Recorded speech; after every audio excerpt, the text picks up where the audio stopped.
All right, guys, so we're back at Kayak City, and we're going to check out a really cool kayak. This is the Shoalie. So I took out the Smallie earlier on today, and now we're going to take a look at the Shoalie bow to stern, port starboard. Really cool features, and like I've been saying about these kayaks that are made by Crescent, they just scream made by people who fish, right? So to be able to have a place to have your hog trough or to measure your fish that's built right into the hole is brilliant. To have a place for either your fish finders that you can run flush mount or drill in and put on mounts here, or have your cell phone, or have your drinks and cups, or, right? A lot of use cases for this entire layout.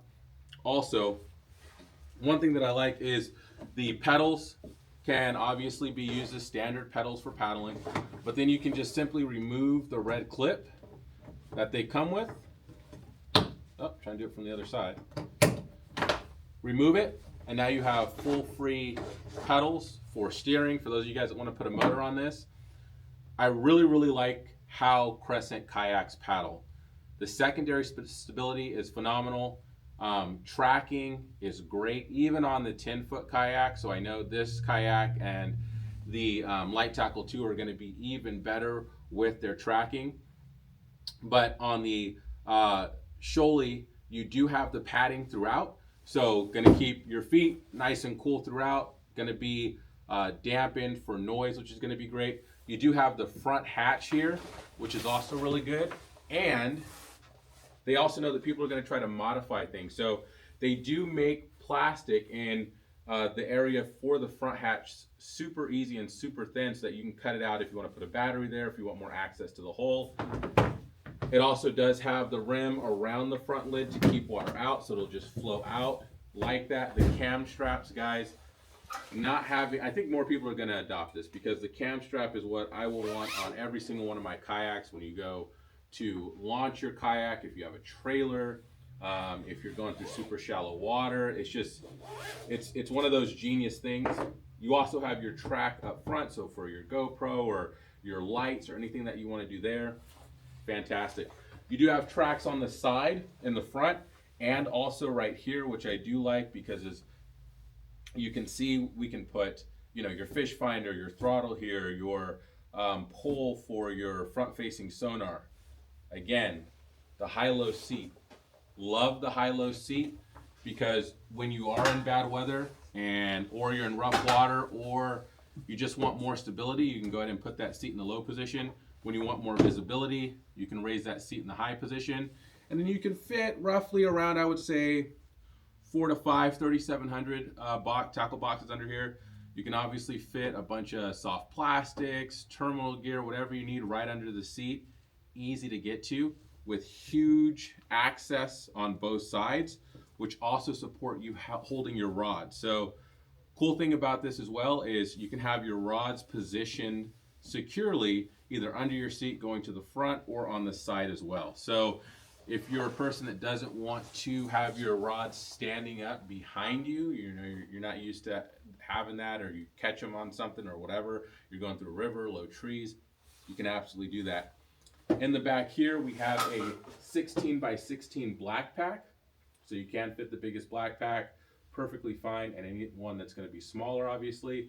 You have a huge hatch in the back, which gives you plenty of space and room to install your motor, to install any type of accessories, any anchors that you have in the back, full access to the hole. So the way this kayak is set up is really good. And the way that it paddles is really good. Now, like I said about the Smallie, I think if you are 6 feet or smaller, the Smallie is going to be great. And the reason why I say that is because, you know, me at 6'4", I can fully extend my legs in the high position. I can't do that in the low position. It's a little bit small. This obviously, even though it's a foot and 10 inches longer, and it's an inch wider, it just feels like there's a lot more space in the Shoalie versus the Smallie. So if you are taller, if you're a little bit more of a bigger guy, I would definitely step it up to the Shoalie. But both kayaks are amazing. Can't wait to get this one on. the water. We took the Smallie out to Folsom, and we're going to take this one out to Berryessa, try to slam her up, get some big bass in her, paddle her for hours. So we're going to take her out for a full day. I'll let you guys know about how it paddles, but I suspect it's going to be like the other Crescent. It's going to paddle really well. It's going to have really good secondary stability, and she's going to track well. So this is also, I would consider, in the grab and go type kayak because it is sub 80 pounds.